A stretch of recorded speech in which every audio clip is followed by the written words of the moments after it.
As we go through our teenage years, we face many challenges, but we often overlook the opportunities that come with them. We learn faster, build stronger friendships, we laugh easier, and cry harder.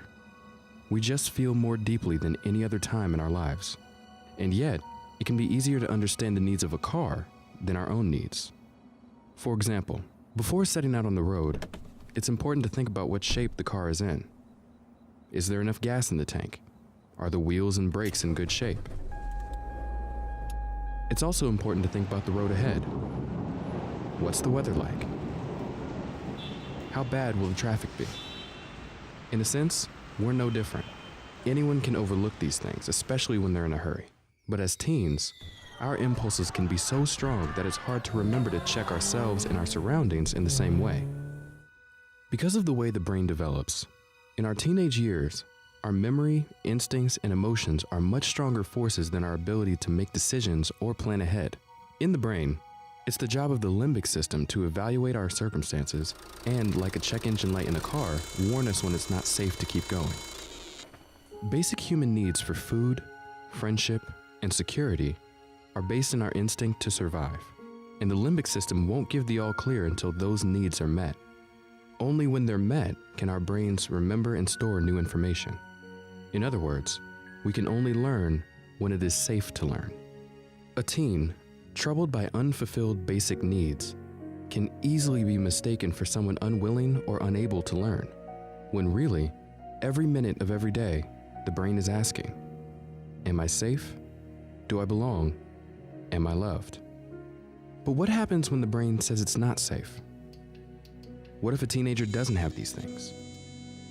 When a person is stressed, their brain produces chemicals to get the body ready to run or fight. Normally, once the stress passes, the body returns to a relaxed state. But when unhealthy relationships and experiences cause constant and unexpected stress, the brain can struggle to return to that relaxed state. Neurobiologists call this type of stress chronic, unpredictable, toxic stress, or CUTS for short. Because the stress is unpredictable and often stems from things outside of our control, our brain may stay in fight mode, even if the cause of that stress has moved on. As a result, the body's response to even minor additional stress can be explosive. Stress causes your brain to literally heat up as immune cells get ready to fight stress in the same way a fever fights an infection.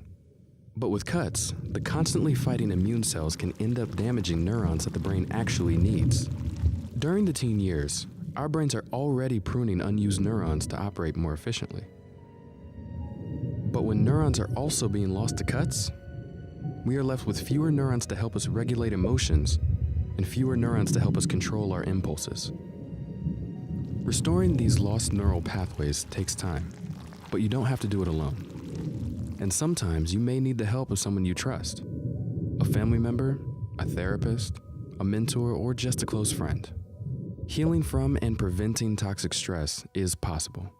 But just as the damage doesn't happen overnight, making the brain's connections strong again also takes time.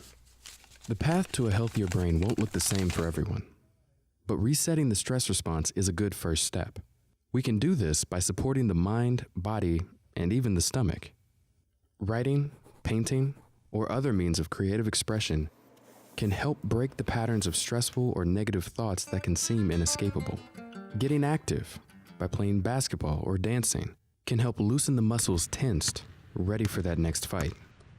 And believe it or not, nerves in the stomach send messages to the brain that can also affect a person's mood. So eating well can strengthen the brain's ability to respond to stress. Finding a path forward can help us think about more than just getting through the day, like our future and what we want it to look like. We all have something, some skill, some talent, some interest that gives us a sense of purpose, something that makes us feel alive. We don't care how good we are at it or how we look while we're doing it. It's just who we are. Developmental psychologist Dr. Peter Benson calls these sparks. He explains that how we deal with our sparks puts us on one of three paths through adolescence. Path 1. Today's worries keep you from exploring possible sparks, leaving you unable to see where that spark could have led you. Path 2.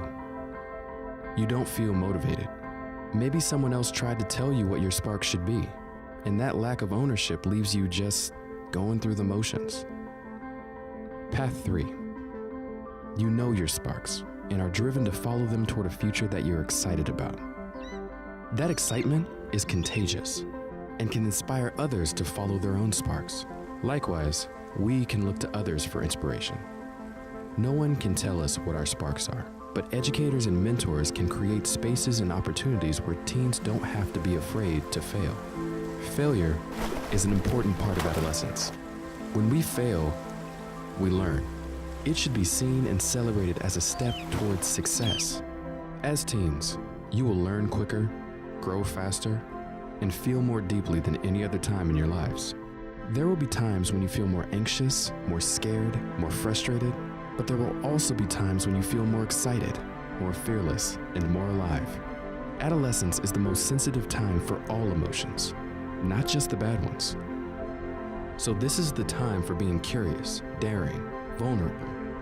This is the time to hope, to fail, to achieve, to grow. But most of all, this is the time to explore what makes you, you. Because that's the surest way to seize the opportunity that is adolescence.